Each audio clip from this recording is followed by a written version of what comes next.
পারতেছেন কোনো? অল্প পারতেছেন তাই তো? আচ্ছা, আরো? আর এতখানি তো পারতেন না, না? আসসালামু আলাইকুম প্রিয় দর্শক, ইউনিকেয়ার প্রাইভেট হসপিটাল ফরিদপুরের পক্ষ থেকে আপনাদেরকে স্বাগত জানাচ্ছি।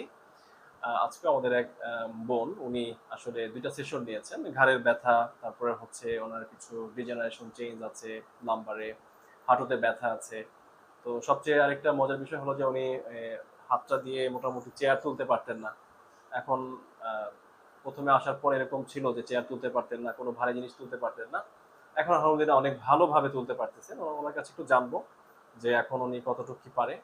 তো বুঝি আপনার হাতের ব্যাপারটা আগে বলেন একটু, যে হাতে কেমন জোর পাইলেন বলেন তো? আগের চেয়ে অনেক ভালো জোর পাইছি। অনেক ভালো জোর পাইছেন আগের থেকে। আচ্ছা, আচ্ছা। তো কোনো অসুবিধা হয় নাই?